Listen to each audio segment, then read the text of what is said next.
Pod leader. Pod. Pod leader.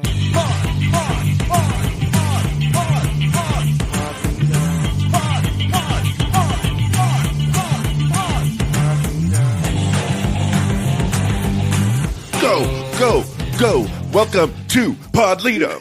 That's Top Model Podcast spelled backwards. Can you figure out what season we're in? I'm Alexander Price, and I turn on my computer, and I'm like, all these people are trying to get into myfiercepage.com. But what's your quote, Alexander? I'm Hannah Jane Ginsburg, and send it to the oven, get the ashes, give it to the family. And I'm JW Crump, and I'm a nice person. I just look different.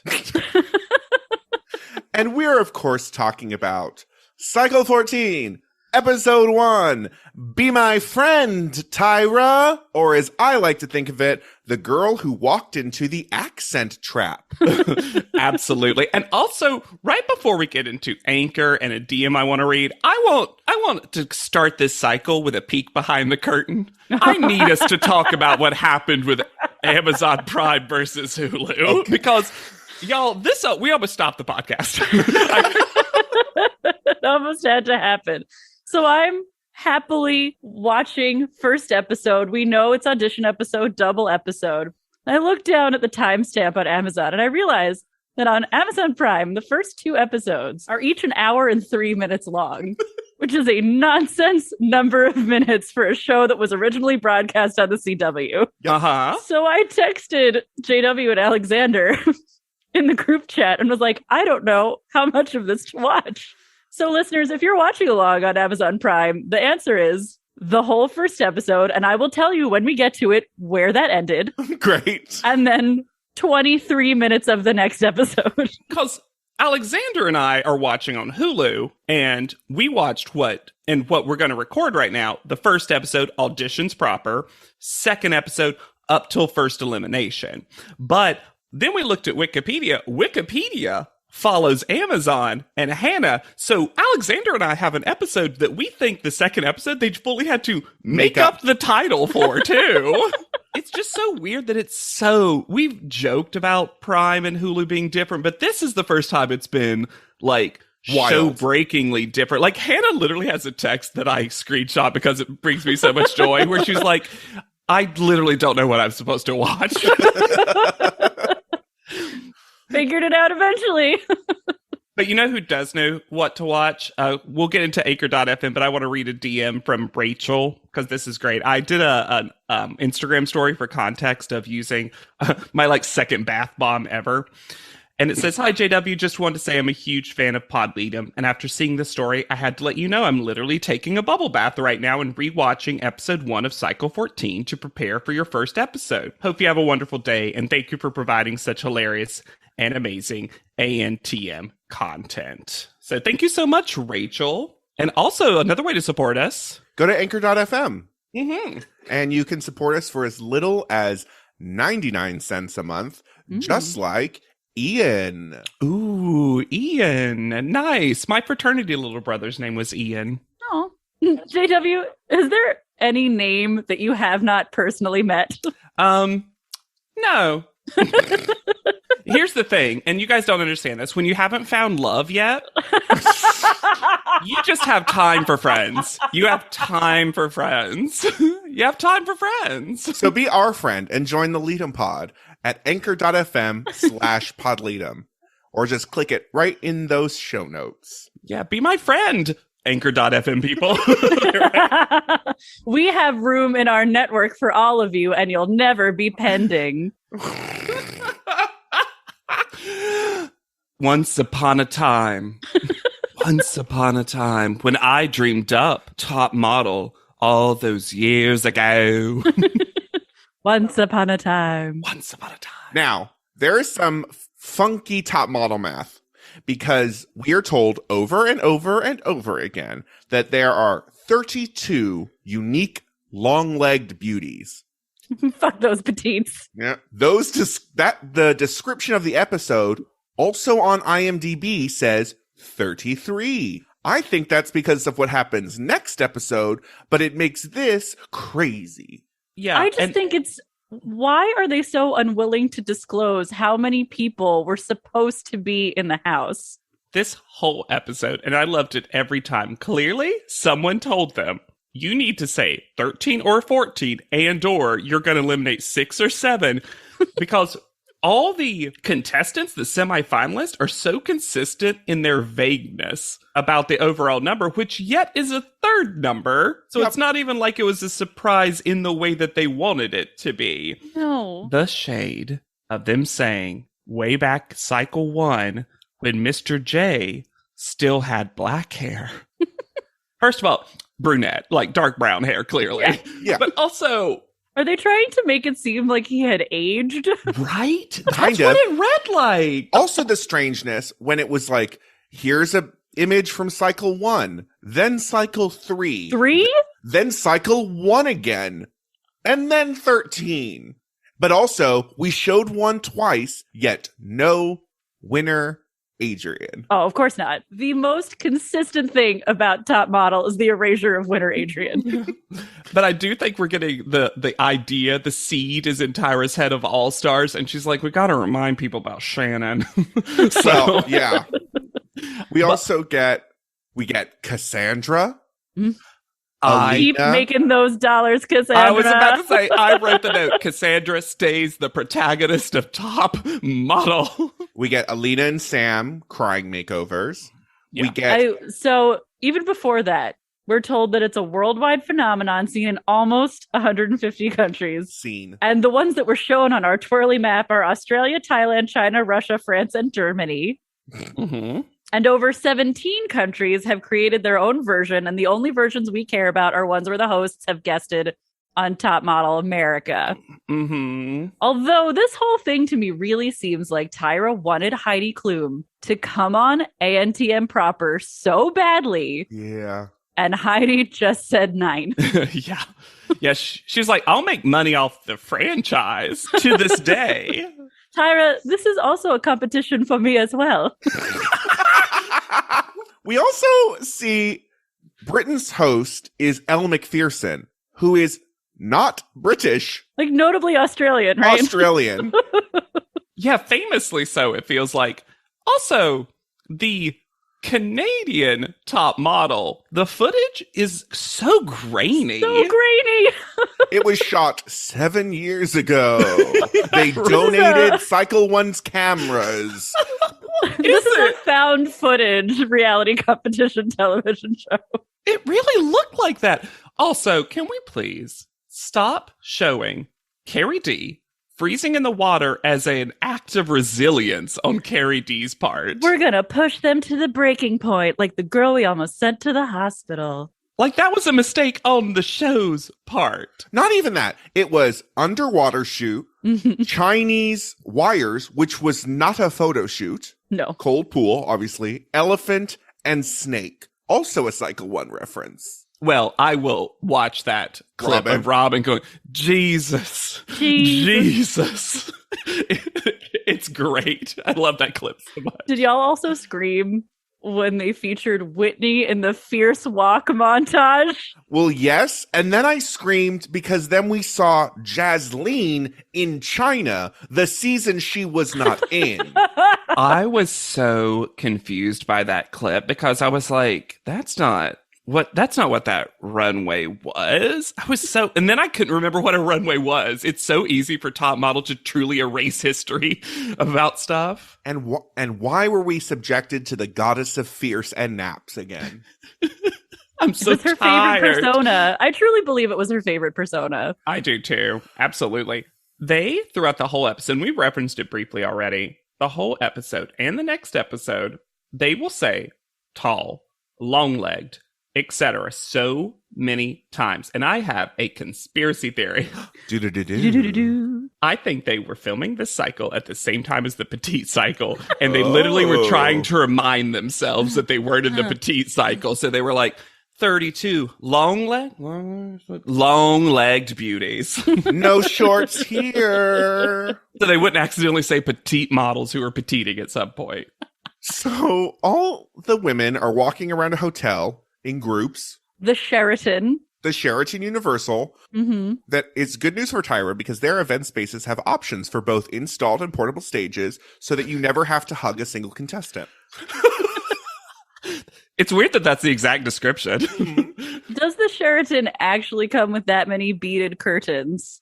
Or did Top Model bring them with? I brought them with. I've actually got to say, I've stayed in this. They are a very beaded curtain vibe hotel. Not saying there wasn't extra planted. I'm saying that could have been this location scouting moment. They head into this completely black room that feels like a kill room. That's going to be the whole... I'm sorry. We talk so much about the lack of budget for the Petite cycle, but the lack of budget for this audition episode both made it one of the better audition episodes and also feel like a full cycle 1 moment sometimes. Yeah. Most rooms are just screen. Mm-hmm. A TV on an AV cart. Absolutely. I want to point out that the first person we meet, because I always think it's kind of fascinating, the first person we get the interview with is Nadua. Mm-hmm. Now, that is how I feel like she pronounces it. But the show will never decide on a true pronunciation. No. Fun fact about Najwa, she is 5'7". I wonder if she auditioned last cycle. No, there's one more who is under 5'8". Mm-hmm. Yeah, and we get to see everyone's heights this episode, thanks to the best inclusion ever. JW, I feel like this is your dream premiere in so many ways because there are so many statistics on visual display. Oh, I love it so much. It was a cycle of numbers. So the light comes up on myfiercepage.com. You said that like a human. So does poor Raina somehow. Yeah, Raina gets couched as narrator real early. So fast. And it's Raina and Hallie. Hallie, who is here to hate everything about this experience, from fellow contestants to the actual process to modeling, ? And who, I'm not actually trying to be mean. She doesn't look like anything. No. I cannot get over how little she presents like an actual semifinalist in this competition. And yet, I remember her so vividly. Really, gone from my head. I do She's remember. Like Celia, but with no face. Absolutely. You know who I think we all remembered, and I don't want to rush past her introduction. Alasia. Alasia. I forgot this hair. Alasia, who I think this was a plan. Alasia is trying bits. She's- Alasia is getting herself noticed. She's seen the show. She walks in with executive assistant realness from top to HR bottom. hair. Oh, yeah. And she says a phrase that I had never heard before, and I tried to Google to see if I was just not privy to it. She says she's going to whip these bitches apart because she's mean competition. And I was like, you definitely said whip. Captions crunched. It is whip. You definitely meant rip these bitches apart, though, right? Yeah. Unless Alasia's like full whip out, crack, ready to go. But y'all, we have to get back to myfiercepage.com. I'm so overwhelmed already. And we see everything. Everything. Home, settings. There's a mail function, a logout function, a search function, and then Tyra board, Yes. info, Yeah. photos, and video. I assume the board was a forum of some kind. We'll never see it. We find out one of her interests is anything in barbecue sauce. Mm-hmm. Her network is Fierceland. We were workshopping. Because we needed more, because we don't hear the word network enough in this episode. About me, she's a businesswoman by day, smizer by night. How is that spelled? Smize-R. You could have just spelled it and just Miser. put the R there. Miser. But also, why doesn't she smize during the day? Oh my God, can I pitch something? Yes. A Tyra holiday special where she plays Ebba Smizer Scrooge. Oh my God. How dare you? Sold. Pilot. Done. This one will also be a Muppet production. But off-brand Muppets? Yes. Oh, absolutely. Her birthday. We got her birthday, which is cool. No year. December 4th. Of course, she's a Sagittarius. Come on. I'll be confirmed. We see 2 of 60 photo albums. Photo Albums. albums. Albums. And under friends, it says 32 pending. Except there are pictures of the Jays and Nigel. Not accepted the friendship. Here's the thing. That is so confusing because I get that they're saying there's 32 semifinalists, even if the math is incorrect and there's 33 at some point, and that's what's pending. It reads like the Jays and Nigel are the pending friendship. Yes. Correct. I will say the most realistic thing about this page, Tyra's profile picture is old. Yep. No, Yes. I got that. Mm-hmm. Then we start the chat video function. Internet Tyra comes to life. Proto Zoom. Kind of. Ty chat. Now, I want to ask an actual question about this. Because they do, I think, a decent job of making this seem like it's in real time because they make a lot of bits about each other's hair. Yes. So they did have to plan it far enough in advance that at least Tyra and Miss J's hair fit the bit. That is true. However, I also believe they filmed it so long ago because they forget what is going to happen 10 seconds later. Oh, yeah, absolutely. I get that. But I'm just saying, it felt like for once, they actually really planned something ahead. Mm-hmm. And I was truly so impressed. far ahead. I just think they filmed this thinking that Tyra was going to be busy on the day. Mhm. And that ended up not being the case. Well, here's the thing. As we know from Cycle 23, Tyra wants to be too busy for top model very badly, Yes. Yes, but she can't help herself. because she still likes that attention. Yep. Yeah. So she ends it by saying, I'm so busy today. I have so much to do. I'm going to let you narrow down these 32 girls. See you later. Raina's devastated, which I loved. It's so interesting to me, JW, that you think they were filming these at the same time because for the petites, we get Defender Tyra, Protector of the Short Innocents. And for Cycle 14, we get Negging Tyra, Yeah. who's Yep. watched a lot of the pickup artists. Mm-hmm. I think she was like, I'm going to be nice to petite models, but now I hate tall women. So Tyra lied Mm. and she walks in. And Alasia is, for certain, one thing, a woman of her word. Yes. She Yeah. said, I will fall down if she walks in. And Alasia she fell does down. falls down. And I feel like it's hard to truly, genuinely upstage Tyra. Yes. And Alasia does it so swiftly. And so, to the ire of Krista, Oh, the this is the cutaways moment. we get of Krista being like, I don't like this now. Every time Alasia does anything. And I'm going to set the precedent right now. I don't remember Krista at all. Wow. I don't. I cannot right now. And I've told multiple like friends that one of the things I'm interested in with Cycle 14 is it's the like cycle that the top contestants I don't remember that much about. Mm, To the point that this is the one I forget to list the winner. Mm-hmm. sure. And it's fascinating to me that so far, on board. Can I ask a question? And it's okay. Because I know that, like, part of me is like, is this a do you want to wear that top? I truly like the suit with the weird side cutouts that Tyra's wearing. But I have You a like feeling Tyra's that business fetish wear? I kind of do. It's just the right amount of Tyra weirdness to me. It is an upgrade, I think, for Tyra. I would agree. And it projects the vibe. Yeah.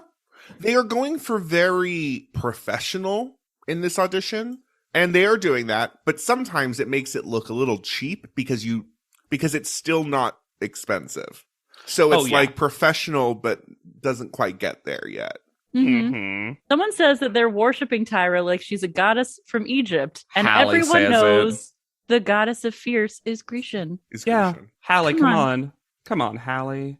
I think that Alasia had a plan for this wig, that this was going to be some reveal that she was going to do in panel. Mm-hmm. Uh-huh. Because when she takes it off, there is no part of me that was like, as a modeling competition, you wouldn't show that hair instead of that wig. Oh, yeah. Of course. Come Though on. I will give Alasia credit.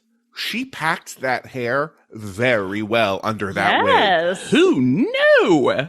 This 'Cause was she an has actual a lot reveal. of hair. She does. And that wig was very tiny. Okay, now get ready for Punderdome. Ugh. Tyra's understanding of how social networking happens. I know you guys want to be down, and I really am going to have to narrow it down because I have so many friends in my network. She has 3. And I'm sorry, did I say network? I meant net walk. I mean, it's the right amount of stupid for me, but it's just... The first time it was the right amount of stupid. The first time I literally wrote down, I'll give it to you. And then I took that away very quickly. Agreed. Smack that hand right away. Mhm. And I'll see you in the chat room. And I was like, What? fine. Can we, again, we'll probably have such a conversation about her soon, but was Hallie truly, model potential or not, the best person to deliver this information? Because they keep wanting her to be a narrator, but she's so unenthusiastic. When she's like, yeah, and there we're going to be interviewed, and there's going to be 13 or 14 people that they're choosing. What are you doing here? Sybil said she should be here. That is a great reveal. I can't wait to God, talk more about Mama. Grandmère. But it's profile picture time. Mr. J is excited enough to see Angelique that she gets a hug. And you know what? This is what I appreciate about Angelique. She took the nail note, but also seems like the same person. Yeah. I love her. I love that she walks in with the confidence of still being that bitch. I love that she's clearly been working on modeling Knows fashion. and that she's Yeah. just ready to do the competition. I think Angelique does everything right in these episodes. Oh, yeah. It's almost not, we'll get to it, but it's almost not suspenseful. They should have not left her be the final person they called because, like, You understand because of her reaction, sure. but yeah. So while they're taking these, I do like that Angelique describes what happened last time as I got into a couple of disagreements. I do think she's laying that a little lower than it deserves Yeah. credit for. I can't believe they show Sandra again because I was pretty sure after she didn't show up to that reunion that Sandra had gotten some sort of restraining order Legal. against the show. Yeah, right. Legal representation. We learned that Brittany is this year's Ashley. Except they guess they learned a lesson from Ashley because we never see Brittany again. I wrote the note. Brittany's a contest winner from Tyra.com, and I bet this is the last we see of her. And I was right. Because she doesn't even get an interview. No. Nope. At least Ashley got anyway. She's just literally there so we can cut to Tyra.com, Yes. Oh, yeah. which I now want to talk about because Tyra.com is designed to look like the fictional Tyra magazine. Best things on the cover. It's called The Love Hate Haters Issue. Oh. Ugh. And one of the articles is Love or Hate in Your Future, New Tyra Astrology. Oh my goodness gracious me. Guys, what if you were unrelated to the episode? If I was to tell you, hey, Hannah Jane, Alexander, I need to be reminded the sound that a laser beam makes. What would you do? Just truly, unironically, not what the show does. Pew, pew, pew, pew, pew, pew, pew. Not boom, boom, boom. Mr. J, that is so dumb. And then we get the introduction of the contestant, the semifinalist that the show has decided it is here to make fun of. Uh-huh. Danielle, who says cookie cutter in a way I've never heard before. And then immediately, and this is such an affront to what they do in the second episode, immediately it's like tattoos, piercings, gross, uggo, could never model. Anyway, let's take your picture.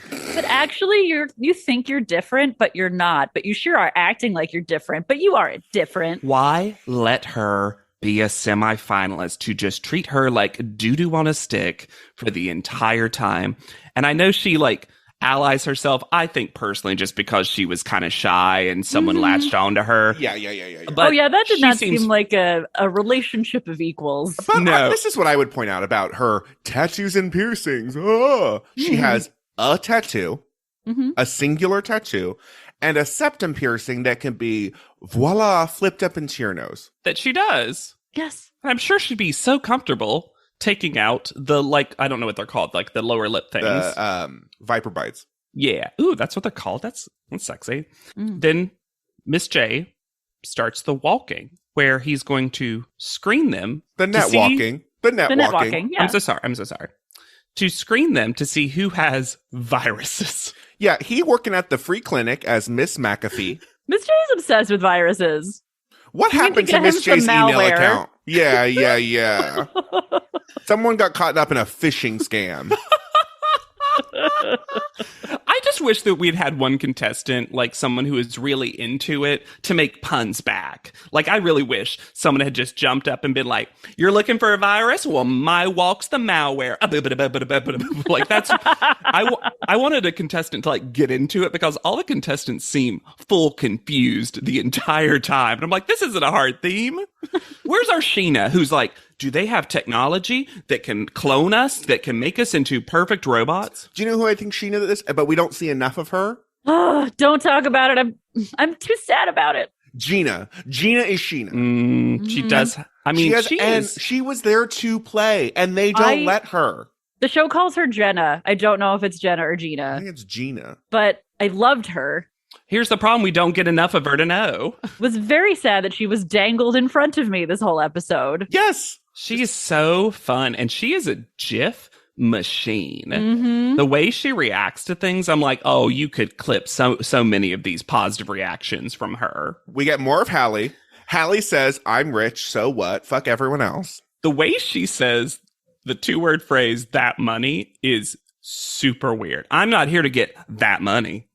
Well, I don't care about the That money. Hallie is, to extend a discussion we had a while ago, the embodiment of capitalism walking into the room, because she seems to think that not needing to make money for a job makes her a better person Yes. and more Yeah. deserving. Yeah, and this doesn't seem like a trick of editing. I feel like she came here She to, gave like, more than what we're Yeah. seeing. I'm here because I want it, not for such petty concerns as rent.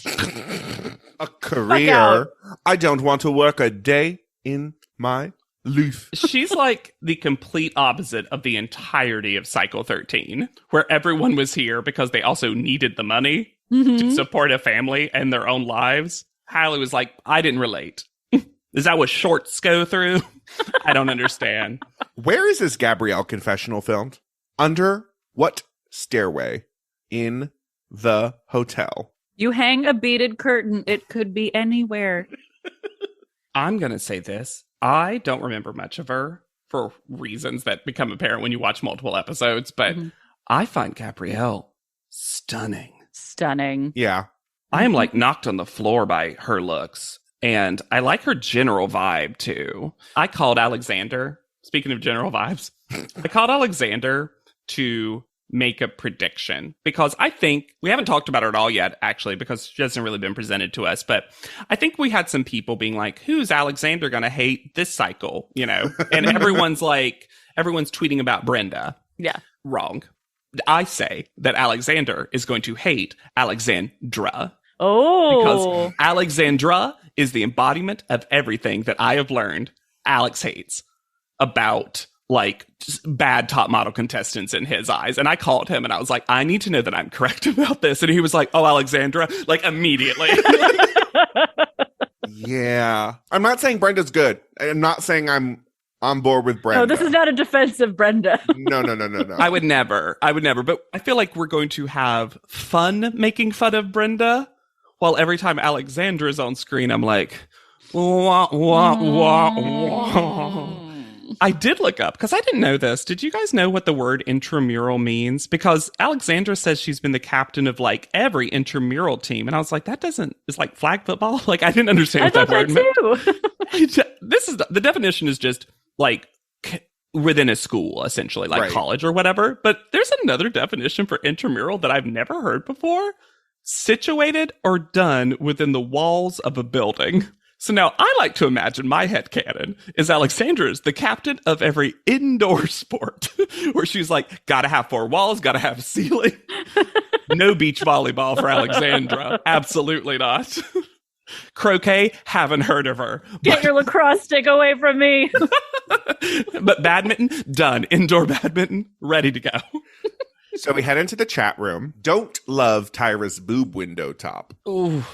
She looked very ski resort villain. Mm-hmm. Ooh, yes. Oh, yes. Mm-hmm. I also feel like the desk is a little too tall. It's both Everyone seemed and like they were at a long. weird angle. Long yeah. as well. Right before we get into that, because Angelique's who we start with, right? Yeah. Mm-hmm. One thing Gabrielle said that I think is fascinating is she says that the mean person never wins from season 13 and down. And I was like, how dare you? That is Whitney erasure. And I will not stand for that, Gabrielle. Literally a mean girl wrote- has won. Literally wrote, tell that to Whitney Gabrielle in my notes. She represented for mean girls everywhere. An unprecedented win in so many ways. Would we like to forget about it? Yes. Can we? Sadly, No. no. Anyway, we start with Angelique for the panel proper, the chat room proper, if you will. And this is Tyra so good. tries to humiliate Angelique Mhm. so hard, and Angelique will not let her. Yes.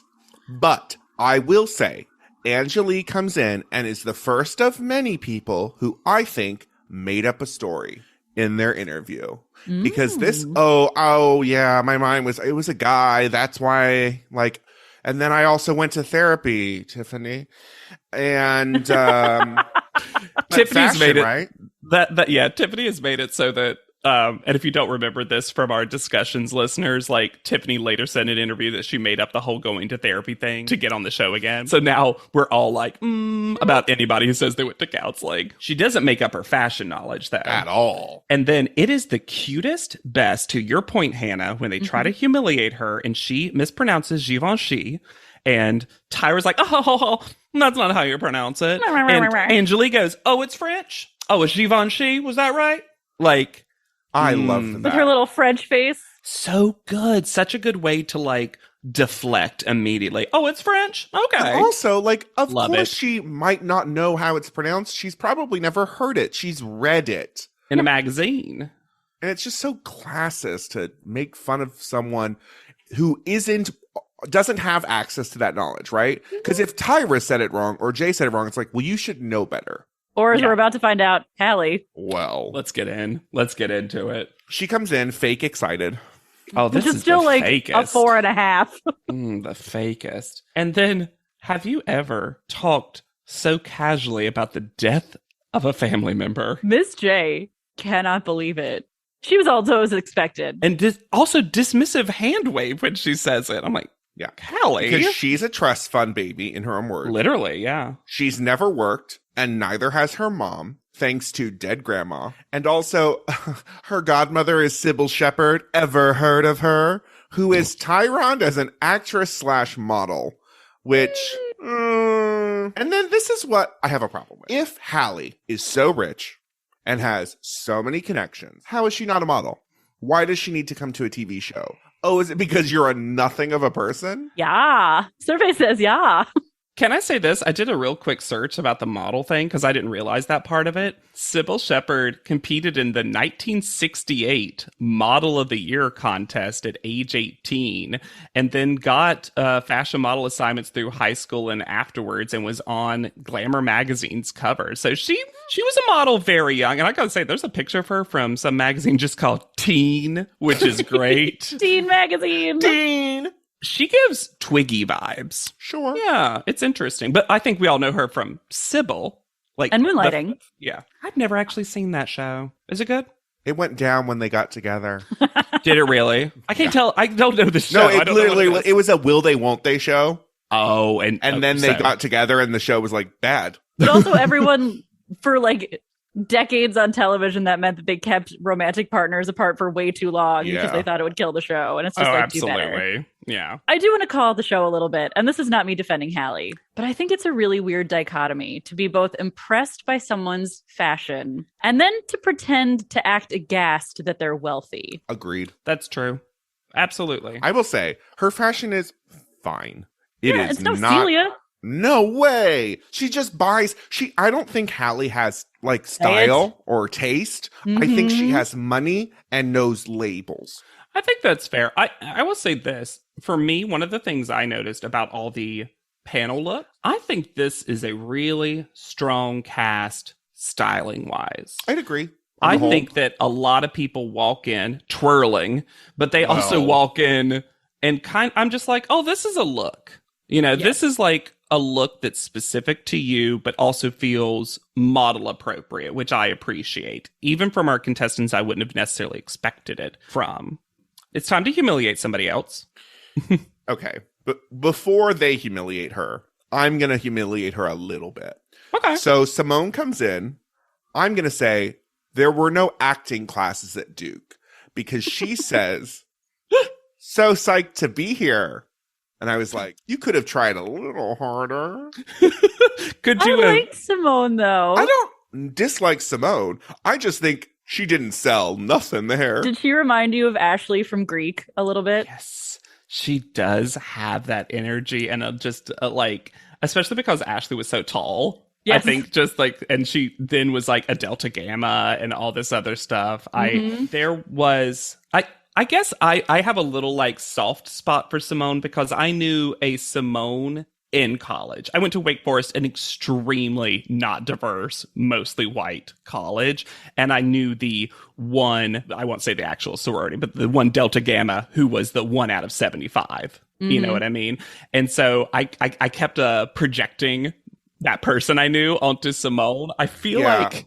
I think the show wants to make fun of Simone and like about like, you're the black girl with all the white girls. And I see that as like, well, that's a survival tactic in some ways. Like she can't help where she grew up and she can't help by who she's surrounded by unless she went to like an HBCU. Do you know what I mean? Absolutely. Yeah, I get that.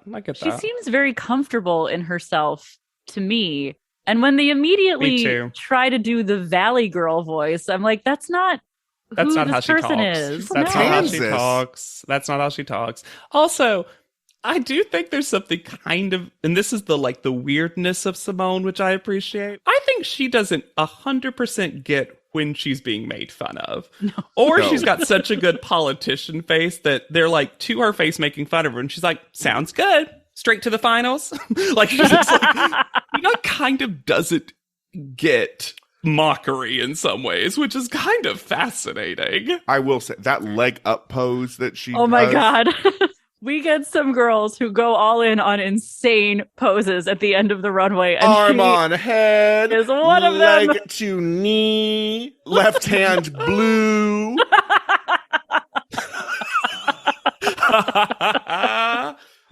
Oh, and then we're graced with Brooke 2.0. I keep almost writing Brooke. And JW, I believe you mean Brooke 2. Horny. Jessica is married, has a 1-year-old child, and twirls in. And she says, we say y'all, and we like sweet tea, and I love 2 things. And she has a Tyra 2 list ready, and it's 2 things you would not expect, because she says family, sure, family, and this industry. And there was something so weird for her to say industry instead of like modeling. The fact that she didn't say, I like 2 things, family and my husband's D. Why is Tyra not willing to say the word sex? Why does she make every contestant play Mad Libs? There is something. As someone who grew up in a church setting, when she said the phrase, we met at church and we were both on leadership. That is some I remember saying VS bullshit. Vacation Bible School. It brought me back. Her story takes a little bit of a twist. You mean a lie? I really liked this. Well, I don't know if we're all referring to the same twist. Okay. Let's see, Hannah. This gave her so much dimension to me so quickly when she said, I haven't forgiven the church. Oh, yes. Not that. For bailing on us. That was what I was talking about. Oh, okay. Because you think that was not going to be how that story ended. And it feels like that's not what the show wants from her, but she is going to give what she actually thinks and feels. Yeah. Yes, I agree with this. That part is totally buy it. The weirdness of the story is she met her husband when she was 16 and he was 22. And the first time they had sex, she conceived, which sounds like what she told her parents. And they got married, and then the church and family kind of basically were like really dismissive and didn't approve. And here's why this is so interesting to me. Now, the age difference does feel inappropriate, but I had such a hardness with the age difference is inappropriate. Then they showed the picture, and I thought he is really cute, but it's still inappropriate. Well, but the thing is, you would think in a church setting, and I'm full projecting my experience from my specific church. You would think that if she got pregnant at a young age, but still got married, kept the child. Yeah, isn't that what the church wants? Yeah. No, it seems like they wanted her to get a capital A abortion. Well, yeah, it seems like they wanted her to go on an extended vacation to her aunt's home. A mission experience. Mm-hmm. Yeah, it was just odd because I was like, so I guess the church was just fully ready to repel you from their, the church setting just because you had sex out of wedlock? Was that the thing that was so upsetting? It was kind of confusing for me personally about, I just wish we kind of got to explore this more, I guess is what I'm saying. Yes. Now, someone we don't have to explore quite as much, but seems just fully great, is Raina. You're like a rocker cheerleader girl. I love the uncomplicated story of Raina being like, used to be sad, used to be ugly, now I'm neither. Now I'm stunning and look just like Denise Richards. Yes. So much. I just have Raina, another twirl, stunning. She is just gorgeous. Gorgeous. Were they instructed to spin? Why do we get 2 spins back to back? Maybe because we don't get a dancing montage. They were like, girls, just give a twirl. Just twirl in. Oh, we don't have a tap dancer this cycle? Oh, well. Give a jaunty twirl. Brenda is next. Is Brenda happy, or does she just have every tooth in her mouth? That one. You're happy and blue and red. What a description. Did anyone in this panel, in this chat room, remember this kind of devastating story? Which part? Well, I'll describe the whole story, Alexander, but did you remember any part of it? No. Okay. So she's adopted. Her boyfriend, who is a cop, found her convicted felon birth dad. And then you think, oh, okay, well, we're going to have a reunion story. How interesting. Nope. Didn't go well. Fully denied it. But she was glad that she got closure. She's also a mom because she also, the first time she had sex. First time she had sex. Oh. Did she just hear Jessica's story? It's like, that is good. I'll say that too. Oh, I guess my family is going to see this. But y'all, that story of I kind of feel bad that they made her tell. I mean, she does seem like she has closure, but. Well, there is nothing good in that story, right? Because she also misappropriated police funds. Yeah, that seemed extra legal. Yeah. When he was just like, it was easy because he was a convicted felon, so I just got into the files. I was like, he didn't even look. He just let me in. I was like, what in the Veronica Mars were you doing, Brenda? Then, to say thank you, we had sex. Boom, pregnant at 18. I do like that Brenda has seen this show a lot because she even says little phrases like, but despite all that, you can still be on top. And you almost hear her go, no. I'm going to say it right now. Not feeling Brenda. I will say Brenda. This. I do think she has a standout look. Yes. She stands out in the crowd, and I love her face especially. I love, truly. Maybe Brenda is the kind of person that needs more makeup or different makeup, because the way she does her eye makeup especially is doing her features no favors. And I'm not saying like ugly. I'm just saying she does like the teeniest bit of eyeshadow on her tiny little eyelids. Sure. And it makes her eyes look even like smaller. And then the pencil thin eyebrows. Well, that's one of the reasons Raina looks so startlingly gorgeous is that she has the thick brows before everyone realized that we were all happier with thick brows. Right. Yeah. And she used to have a brow, which I love that backstory. Welcome to our ugly home. Reddit is back for a historically hideous season. It's our 100th ugly house. This place is mayhem. That is impressive. And if these walls could talk, Do you cry a lot? I do. they'd have a lot to say. What in God's name is this pit? Don't get too close. You know, if you see the show, I'm scared of cat. Ugliest House in America season premiere Wednesday at 8 on HGTV. I had that dream again. My small business needs to hire, but I don't use LinkedIn, and I hire wrong. So then I'm doing IT, and when I go to plug the servers in, they become sentient, and they won't let us access our network unless we forward their chain emails and memes to more and more and more people, and then I wake up. Don't let hiring nightmares ruin your dreams. LinkedIn Jobs' new AI assistant finds and invites best fit candidates to apply, so you can discover talent you may have missed. Post your job for free at linkedin.com/quality. Start hiring today with LinkedIn.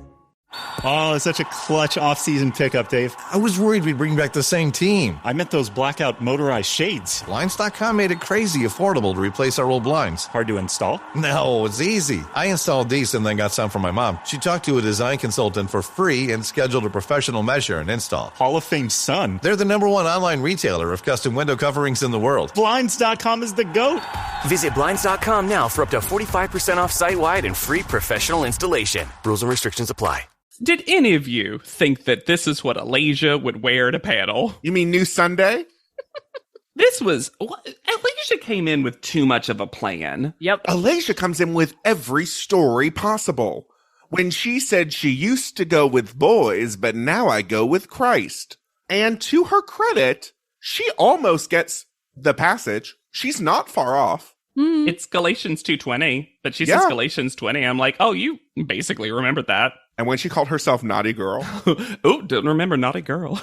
This is the thing. Those little moments we get where Alasia is not performing the script that she memorized, she seems delightful. Her glasses in her swimsuit. The glasses in the bikini. Y'all, the choice to camera zoom in on the glasses in the bikini. Just in case as a viewer, you didn't realize that she had done this silly thing. That she memorized. She came in with memorized insults that she then can't quite pull off. Yep. Every time they cut to Krista watching Alasia, it is high comedy to me. It is a French farce of a thing. Hannah and I both think that Alasia read like one of those 100 sassiest insult books. Yes.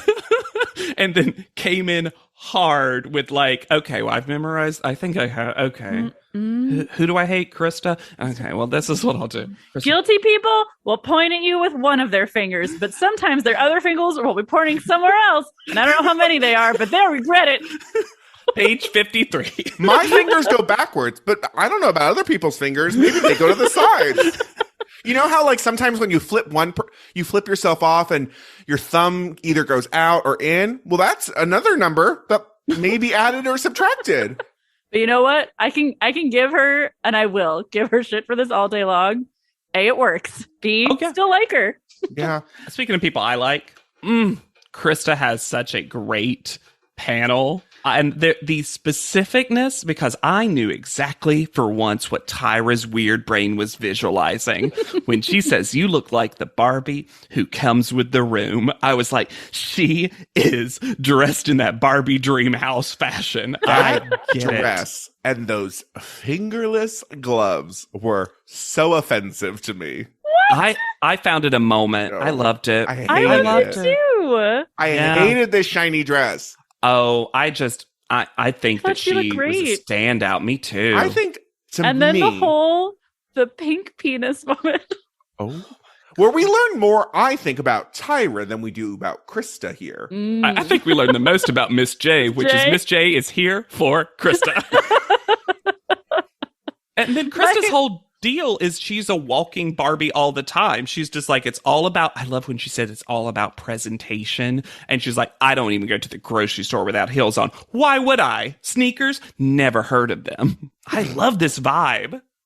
My favorite part, I'm sorry, I'm not done with the penis moment. Neither because it's so quick. You hear Tyra go, like, hamburger meat? Yes.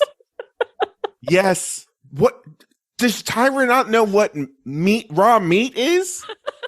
Because can you imagine? Think about this. If you're like, oh, that penis looks like hamburger meat. Think about that. Put a piece of hamburger meat. Hamburger meat. I'm going to say this, y'all. If you look down and whatever you have down there and it looks like hamburger meat, go to the doctor.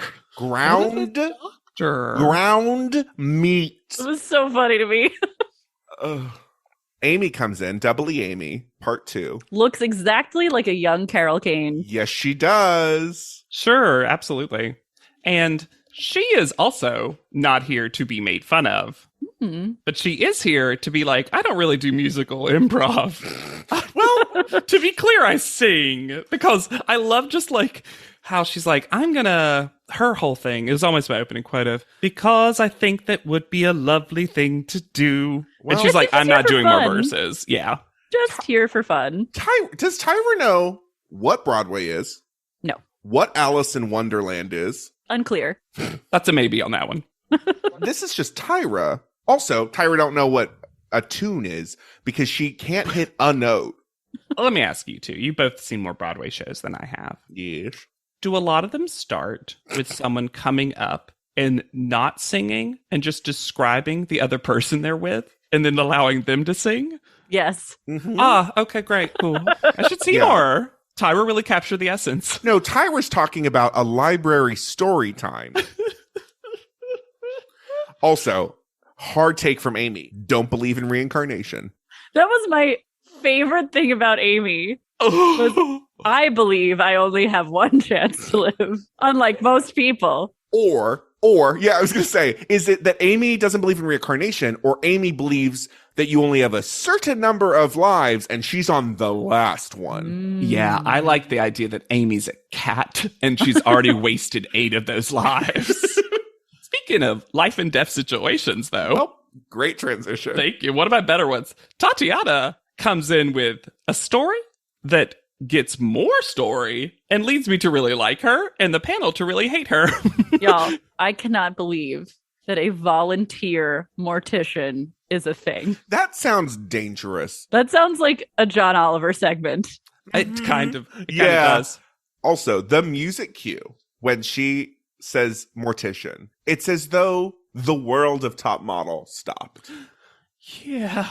And then I don't think the producers who were interviewing Tatiana, I thought they were like, this is going to be all goofy. And then Tatiana came in with backstory that really enchanted me to her, which was like, well, I have a brother diagnosed with HIV. So it led me to want to research more about HIV and get into science because I want to help people like my brother, and just part of the overall science thing is the mortician thing. And I was like, Jesus, Tatiana, what good backstory. Could Tatiana be a volunteer mortician in the sense that it's like a work study about anatomy or something? Oh, absolutely. Yeah. Absolutely. I that's kind of what I assumed.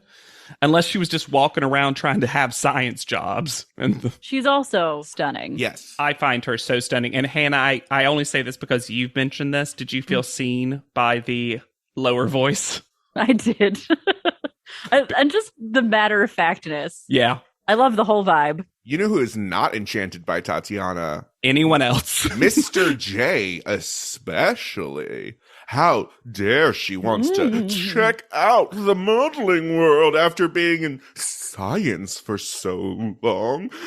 Ooh. I'm not a whim. I truly don't actually understand how Tatiana, even though I like her very much and like her pictures, I don't understand how she got on the show proper because the panel seems to universally despise her. Yep.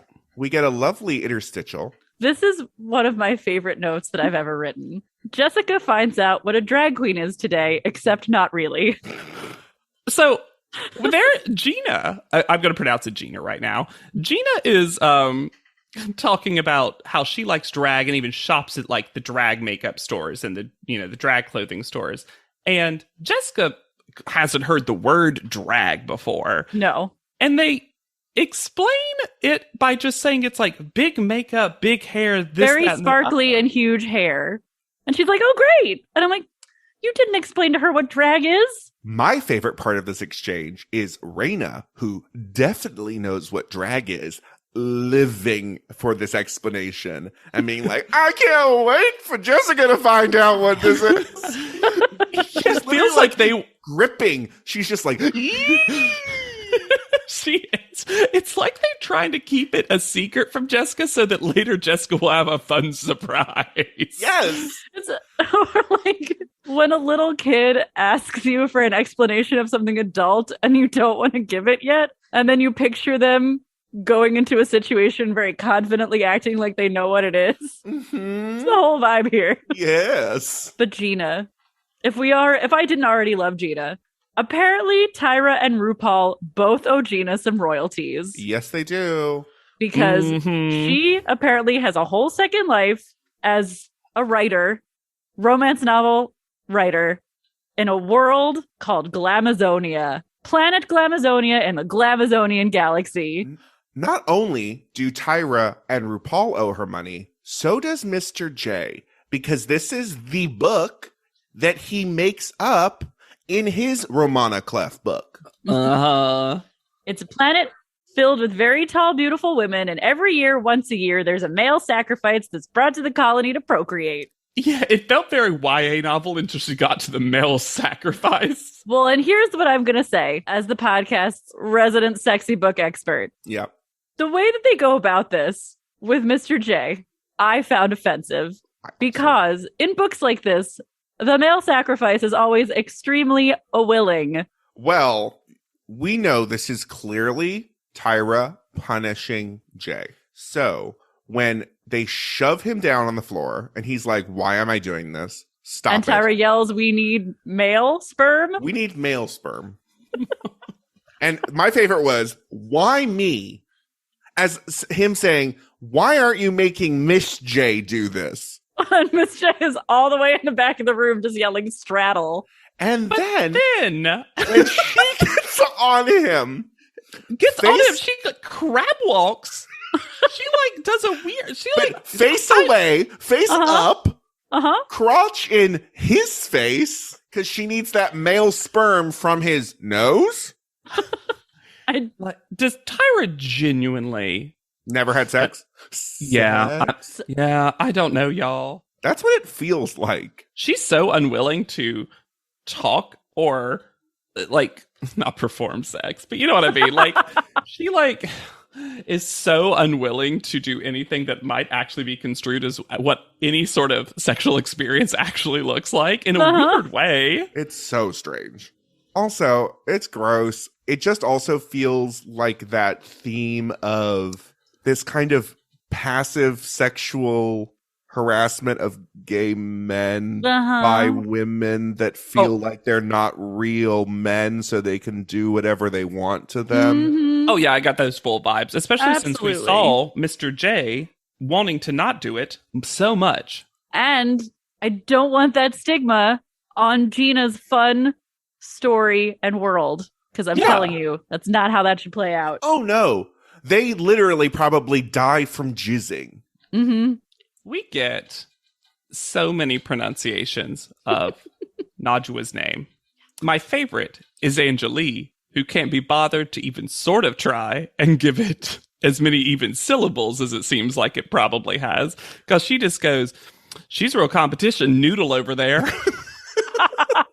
I love this whole section, as my title for the episode should tell you. When Alacious comes over and said, let's check in on some other storylines, shall we? And sits down. What did everyone else write beforehand? Yeah. And then Jessica's just there. And then this woman was not ready for the answer. She's like, you've got a funny accent. What's up with that? What's up with that? Whoa, whoa, whoa. And then Najwa was like, I was in a sex cult. Yeah. It starts casually explaining the background and how she traveled. My father's European. My mother is Spanish and Mexican. We traveled a lot. I was born and raised into a cult. Like the roller coaster is escalating slowly. Actually, hold up. I want to act out what I think Elijah was doing. Can you start from the beginning for me, Hannah? Yes. Okay. Here's the thing. My father's European. Oh. My mother is Spanish and Mexican. Oh, well, that's probably all you're going to say. We traveled a lot. Okay. Oh, we're still? Okay. I was born and raised into a cult. A religious cult. Oh. Which is part of the reason why I'm no longer religious. Oh, okay. Well, I think we're good. They were very into sex. You know, it's what they used to get what they wanted. Oh, God. Does anyone else want to talk? Jessica? It gets so intense so fast in this tiny hotel room in a way that no one was prepared for. No. So I did some research, and I'm pretty sure I found out what cult it is. Oh, interesting. So it was known by a lot of names. So it was originally called Children of God, and it started in 1968 with, like, they took in runaways and hippies and kind of made it like, well, it's all about sex, but also the apocalypse. I feel like I've heard that name before, too. And then it became the family of God or something like that. And then it just became the family international. And then it became the Family International. And it was basically about this time that it had dispersed. It had gone through what was called the reboot because he had died and his wife and her new husband took over, and then basically were like, yeah, the world's probably not going to end, so you should probably start working and having money. Bye. River Phoenix was in this cult. Wow, that's right. And you can do some research about it. It is fascinating. And then at the very end, Elijah just being like, oh my gosh, that's crazy. Like fully eyes down. No longer making eye contact, completely disassociated. Yeah, that ruined Elijah's plans for the day because she was going to do that to everyone. Go up and be like, what's your story? And then she's like, I can't. That was my punishment. But we have another great visual artist. Oh, yeah, this was really good. Stunning. Yeah, absolutely. And then we have to hear the story all again. Yeah, it's unclear to me why they kept both of these moments. Like, why producers include the Elijah bit. No, because we could have had another interview instead of this Elijah bit. And I will say, people do talk about it, especially Angelique in scoping out her competition, but Nadja's got a great look. Yes. And generally seems to understand and appreciate modeling. And has a career in Cancun specifically. Then we get Netta, who comes in as Grover. And immediately Miss J makes fun of her accent, or basically makes fun of how she says her culture. Yeah, this is such a choice, especially because we're about to get to our first cut. Like, we're not that far away. We get a drop of Netta to make fun of her culture mostly, and that's all she's here for. I also thought when she did her ending pose and that arm started going up, I was like, is she gonna tip over? Like, she was so unstable. Then we head back to this season's math girl. I need us all to take a pause and a breath before we get into this, because this moment made me feel 3 different emotions all at once. And I would be okay if we stopped, honestly, the podcast after this moment, because I don't think we'll ever have a moment that made me feel so many things all at once. I'm going to say this quote exactly like how Brenda said it. So, listeners, just know that this is how this quote is said. Brenda is talking about who is going to get in. And she says, we're definitely going to have 1 plus size, 2 blacks, 2 Latinos, 2 whites. And then it kind of trails off. 3 things all at once. The abrasiveness of the language used. The confusion that Brenda seems to only think that 7 people are going to get into the show. Yeah. And the read level of being like, I understand how casting works. It is the just a cornucopia of things going on. I will throw in the 4th point that literally no one is fazed by what she says in a way that's shocking. Oh no, they start the conversation about Gabrielle versus Angelique from this. Also, why 7? Like, I don't understand that part of it at all. Nope. I do love Angelique talking about Gabrielle and being like, Gabrielle is I don't think she's competition. Love that. Gabrielle comes in. This is a great moment too, y'all. When Tyra brings up Angelique and dead-eyed, straight down the barrel to the panel. She goes, yeah, wasn't she here before? That shade. I'm surprised there was still light in the room after that shade. This is also a real low point for Tyra for me. Mm-hmm. Yeah. When Gabrielle talks about her backstory and says that she's never had a stable Black father figure, and Tyra's immediate response is, so who do you date? What? And if you wanted to, but it does not happen, to be clear, what I'm about to say. If you wanted to give, at first, the little bit of credit, I was like, oh, maybe Tyra's referencing something in her, like, application. But Gabrielle's answer is, I don't. Like, I don't date right now. Yeah. I'm career-focused right now. I'm young and career-focused. I was going to say, it's a job interview. At the end of the day, she didn't bring up dating. She wasn't Krista. Yeah, and it also, I hate that it undercuts that it felt like Miss J was bonding in some way from their reaction to what Gabrielle said about father figures. And it just felt like there could have been a better moment that Tyra just slapped that basketball right out of the hands. But as a palate cleanser. Disagree. A palate cleanser of now there's something to just hate. Delicious, pure, uncut hatred. So Alexandra walks in and demanding applause. That's how I walk into every job interview. I hate this so much. And then her interview is one of the worst things, even though they seem enchanted by her, to be like, hey guys, round of applause, great ass, tons of high heels, Alexandra. You're a girly tomboy. That's right. I like to play sports and have more shoes than other people. What a personality. Like, man, maybe it's editing, but Alexandra comes across roof in this entire episode. Next, we get the number one contestant who I don't know how they ended up getting cast on the show. Ansley. From Dicula, as they keep saying.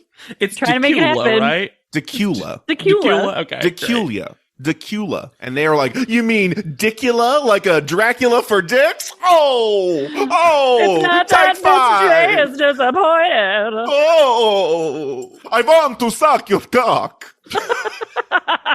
This is when we realize that this is the cycle of you get a husband, you get a kid, you get a husband, you get a kid, husband, kid, husband, kid. Everyone's married. Everyone had children. I'm a mom. I'm 23 years old, and I still got it. You are and 23. Inside I weep. Also, she models like a cat girl. How did she get on the show? The weirdest thing about Ansley is that even when she fails, her excuse is, that's just Ansley. Like she's a sitcom character. It's so funny to me when someone's not presented a personality yet to like define themselves by being themselves. It is the most hilarious thing. Well, I gotta just be 100 Ansley all the time. And they're like, but what is that? That's Ansley 247. Yes, but what do you do during that 354. Wait, I don't think that's right. Well, that's Ansley. Have you never met an Ansley before? Well, let me tell you about Ansley. Ansley is all over the Ansley. What's that past tense? I Ansleyed. I'll be Ansleying tomorrow. I may Ansley at some point in the future. It's like, for as much as I disliked what Alexandra did, at least I can tell you something about Alexandra. But we had more fun talking about Ansley. I will say, I do know how she gets on the show. It's because she does, when she doesn't try literally at all, take very gorgeous photos, and that is the full journey. And then Danielle's back to be made fun of. Yep, and that's it. Hey, you look really weird. What do you say in response to that? Well, I say in response that means that I'm unique and you've never seen anyone like me. Actually, I think you're pretty usual looking. What else you got? Your neck roll at the end of that was one of the best things you've ever done. That was so funny. I wish the listeners could have seen. Her Pamela impression. Also, when Mr. J is like, with that septum piercing, with that septum piercing, how could you do a cosmetics ad and then zoom in, puts it away, never sees it again? And she's like, yeah, this. Ta-da. Also, I find it offensive because she has a tattoo on her arm. We learn later, other people do too. Especially someone they bring in special. So Danielle is also here for another reason, and that's to be the second in command Disney Channel sitcom style to Hallie. You know how the second in command you don't dislike, but she's clearly got low self-esteem, so she's with the mean girl. Well, yes. Hallie wanted a lackey, a quiet lackey. That's the word, lackey. Yes. And Hallie picked Danielle. And we have that gross conversation that is definitely not coded dog whistling language. No. Oh my about God. Southern equals classy. And some people here aren't classy. But you and me, tattoo girl with a septum piercing, we're super classy. And I don't say that because I think that you can't be classy with a nose piercing and a tattoo. But clearly that's what Hallie thinks. In any other room. This stuff like this, oh man, it's always so difficult for me to listen to because as a Southerner, do I think Southerners are better people? Yes. But I hate it. I hate that this is like, when you have this when you actually say this out loud in any context, it always means white. And it's like, oh, it's so, oh man. To pile on for something unrelated. Hallie has the most unnecessarily complicated hairstyle. Yes, for the most ugly When you normal see hair. The back of her head, it is like Meg March going to the rich person's ball. All in the service of the flattest bangs you've ever seen. So we get to a thematically appropriate, yet also totally done incorrectly version of our first cut. Where they come into just another black curtain room, but now it's full of screens with their profile picture. Very little screens. The tiniest screens with even tinier touchscreen buttons that they are going to have to press, and they will either say declined or a green pending. Still pending. Yeah. That's just because Tyra's got a lot of people in her network and she doesn't have room for everybody. I also love, if you can't figure out your own picture, we have your name written from a label maker attached to the tiny screen. I mean, it's helpful for me as a podcaster. Oh, this was great. Oh, no, this was but great. They I don't love need that. And I will say this right now. We see some good pictures. We'll see them again for some of these folks during their discussion. Raina's picture, great. Yeah. And I'm going to say it, Brenda's picture, pretty darn good. And I was like, okay. And then you see some like Alasia and you're like, well, you probably should have been declined based on that picture at least. So who's pending? Najwa, Hallie, Krista, Alasia, Raina, Gina, Christy, Tatiana spelled incorrectly, Alexandra, Brenda, Ansley, Angeli. And then the three people we don't see but know are Amy, Brittany, and Simone are also through. Oh, I thought Tyra.com Brittany got eliminated. I put her, she was one of the declined people. Did I miss because her? declined was Netta, Yeah. Raji, Raven with a Y, unnamed, Danielle. Oh, well, Danielle who crumbles. And it did break my heart when she was like, I just want to talk to Tyra for a couple of seconds and ask, what don't you like? Wilts with sobbing. Oh, boy. The blurring, the crotch blurring that occurs for Danielle. We needed to just tighten up that focus. Yeah, this should have been a close-up on her face. They have Raina say again, well, now 6 or 7 are going to have to leave. Why are they keeping this weird 13 or 14 suspense up? Because later, they do say 14. Maybe they're trying to cover their asses in case someone else that they cast turns out to be crazy and doesn't come to the house. That is true. They're like, they learned our Amber lesson. So their photo shoot, they're going to get one last chance to prove that you guys have what it takes. So we're going to do a photo shoot called What Supermodel Are You? Can I say, I actually really like this challenge. Here's why. One, it's just everyone gets to quickly do their own makeup, basically same outfit, and they're given the slightest bit of prompt so that they can do something. Also, it gives some of them the ability to show off fashion knowledge, but if you don't know too much, you could theoretically Sneak by. Yes. by. You It's can not fake going it. to... This is fakeable. Yes. I'm not saying the challenge is bad. I'm saying the way it's presented is bad because Mr. J says you go and build your face and your hair and do a little look. Little, tiny. There's a moment where Jessica cannot get a cap off something, and she finally gets it off, and then she tosses the cap like a baseball away from her. And I was like, yes, that's the manic energy I'm looking for. Hallie chooses Vlada Roslevkova. Anjali smartly chooses Agnes Dane and has the receipts. Can I just say, the weirdest part of this whole challenge to me, the weirdest part of the editing, is that they show us pictures of the models, but never actual pictures that they were hired to model in. It's all from runways or events, or in the case of Agnes Dane, candids that have nothing to do with modeling. I assume it's a rights issue. I guess, but it just does not give you any information on whether or not they're portraying the modeling effectively. With the exception of Adriana Lima, where they literally have a side-by-side of the exact same pose. You mean Jay's enemy, Adriana Lima? Apparently. Why? So that was Reina. Yeah. And he goes, Adriana Lima, what are you going to do? This?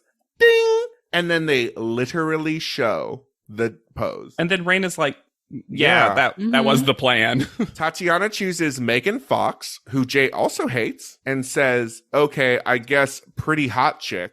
Okay, here's the thing. I think as a society, we didn't treat Megan Fox well. And yes, she's definitely more actor than anything, but she also is not a supermodel, but she is a model. Yeah, and I don't think this was was it a good, strong choice by Tatiana? No. Was it like the worst thing in the world? It was fine. Yeah. Alasia chooses Naomi Campbell. Mistake. Fully a mistake. Well, especially since she doesn't seem to know who she is. Well, you know how Krista said she was hungry earlier? This is what she was hungry for. Alasia not knowing nothing. According to Krista. I think it's funny that Alasia bombed. So full. I do love Krista's velvety speaking voice. Yes. There's something so gentle and pure about the why behind Krista's dislike of Alasia. Because Alasia's likable, but also Krista is clearly like, y'all aren't seeing all of Alasia the entire time. You're not in a room tired. with the Alasia show. Yeah. Alexandra continues to be the worst because she decides to do Cindy Crawford and puts a teacup saucer sized mole on her face. The worst part is her Cindy Crawford style modeling was not bad. No. So if she had not done this really silly thing and then tried to defend it so hard, then she could have easily succeeded. Gabrielle says, I also have the receipts, Angeli. And she does. Because she chose Treya Beja Erickson, who I was like, what? And you also, I think, said it correctly? Yeah. I feel like the show, if the show was being edited in real time, was like, wait, do we have a picture of her? Like, Mr. J was like, wait.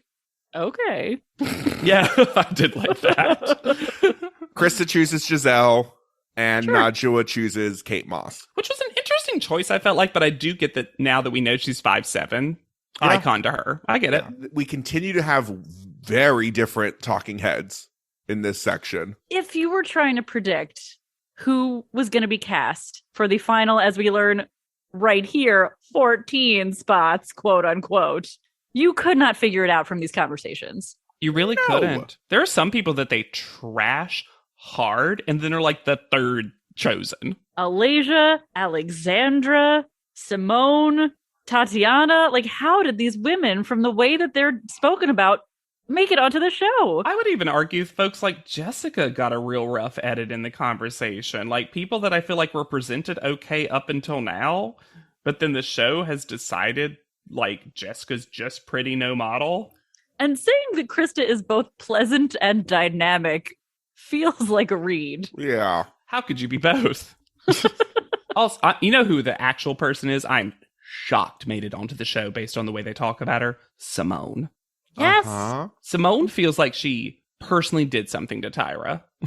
The way they speak to her about her. Tyra, weirdly, seems to refer to Raina as ugly in a way that is very strange. Also, her, again, I've already mentioned it, but her profile picture is full cover girl straight to ad. Uh-huh. Yes. And Tyra acts like it's god awful. When Tatiana's photos are right there. I didn't mind Tatiana's full body photo. I can see why I don't know why they let Tatiana in because they hate her so much. But Tatiana says the person who doesn't show anything is Alasia. Yeah. Mhm. Alasia's profile picture is roof stew. We haven't seen this bad of a picture portfolio from auditions since I feel like Eugenia. And just clueless here. It feels like someone posing for their elementary school picture on picture day. So we reference viruses again because I'm sorry, I need to read this bit of dialogue because it is absolutely insane. We have 20 friends pending that want to be down with our crew, but we only have room for 14 more. So that means there's 6 more viruses we need to find? Ooh. This is pre-catfish. We didn't know what catfish was. So we just said viruses. I think that's very true. And then we return to last cycle's fringed epaulets. Why? Tyra's got a new co-host. It's this potted plant. This room is also very big. So here's my theory about the potted plant. Because if you haven't seen Laura the episode, Kirkpatrick. Exactly. No, I think she's hiding like a water bottle behind it that she is having because this is probably taking forever. And because I'm like, there is no reason for this table because she's not handing out anything. It's not like a diploma situation or whatever. So, oh God, I forgot about that till you just brought it up. But there's also no your friend request has been accepted. For the theme, like, we don't get a ding, we don't get we get nothing. Nothing. Yeah. Also, can you imagine being told you're eliminated? You're one of the eliminated people that doesn't get picked. We found out you were a virus. We updated Norton. You're all Trojan horses. Oh my God. Oh, this call out order. Okay. After being told that she and the Jays could only agree on 12. Dun-dun. Okay. First person, Najwa. That makes a lot of sense. Yeah, there was sure. no suspense whatsoever. Mm-hmm. Second, Jessica, who I I'm like. Standing up, we all like, but like, I feel like even Jessica was like, I don't know, second. Then Simone, question mark. Raina. That's my name. Love every Yay. moment. Tatiana, how? I'm surprised they got to 12. It feels like they chose 6 people that they liked. Yeah. Alexandra, Krista, who we find out maybe auditioned 12 times. Oh yeah, this late reveal of I've tried so many times. Really? When did you audition? Ever since cycle 1. Ever since right after cycle 1. I'm like, oh, this is a full Jocelyn situation. Then Brenda. I know I don't have the best swimwear body, but I'm just really happy to be here. And then even Tyra can't help but be like, well, I've never heard that before. What a weird thing to say. What a Here weird and now. Huh, I'm going to cut that hair right off now. I've decided. Alasia, which, why would you not leave Alasia till last? Feels like a last person, especially since everyone's so annoyed by her reaction. Then Ansley, who I said, how in the hell did Ansley get on this show? She had a great full body shot, and that is the end of her positives from the episode. Did they even say it was because she did nothing? Nothing. They're hoping that she'll get more and more exhausted and give her better pictures. I don't know, y'all. And then the craziness, because I think that this show did it on purpose, of pitting Gabrielle v. Angeli. Mm-hmm. Yeah.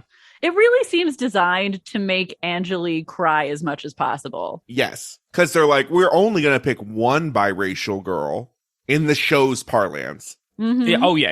Absolutely. And then, so Gabrielle gets called, and then Angeli's already crying. Yeah. And to be fair, when Alexandra got called, they cut straight to Gina. Yeah. And like, I don't think her reaction was actually what it was. I think they just edited it in another moment. But again, the show is like, only one plus size. This ain't Cycle 8. How do you take Ansley and not Gina? I'm so mad that Gina didn't get onto the show. How do you take at least 5 of these people? I would have even given Amy a shot. I know we barely saw anything from her, but she has such a different look from everybody else. So Angeli's last, and the no's are Brittany, Amy, Gina, Hallie, and 4 more. Yeah. Hallie knows for a fact that she was number 13. Okay. Well, the show makes it seem like she's number 13. And also, because I remembered her so vividly, I was like, Hallie's on the show, right? Here's the thing, though. It is so stupid to say, I wish they had accepted 13 because I know I'd have been that 13th. And I'm like, okay, but even in your own language, you are saying that you're the worst. Like, if they no, really she's just better you, than these other uggos behind her that she's standing with. Well, no, but Hallie, if they wanted to pick you, they would have. They would have picked you. Because we reduced it. Now, let's say they picked 14, and Hallie was like, I just wish they'd picked one more. I think it would have been me. Sure. Mm-hmm. But they could have picked 13, and they didn't, Hallie. The best part about this is Amy, clearly forced by a producer to sing something, sings goodbye, it was nice. I love that was all she was going to give. And that ended Amy's life. Or she did that like Homer Simpson into the hedge bush. Yes. Bye. That's why that plant was there. And if that's why you're there, you should rate, review, and subscribe to this podcast. We love hearing from you, your hot takes, your iced tea. You can also send us an email, and I'm going to read a really good one from Brett, 2T Brett. Hey, y'all. Longtime listener, self-proclaimed walking Wikipedia page of Top Model. I need to let you know how much I love the podcast. I started listening last year and have re-listened to quite a few cycles now. I recently lost my mom, unexpectedly very young, and I have turned to this podcast time and time again whenever I would be feeling down for a good laugh to pull me out of feeling down. I don't know how I would have been able to handle the week of her passing without being able to listen and laugh as a distraction. I wanted to let you know how much this podcast means to me and how I look forward to going to the gym on Wednesdays to zone out and laugh about one of my favorite shows of all time. Thank you all so much. Looking forward to many more cycles.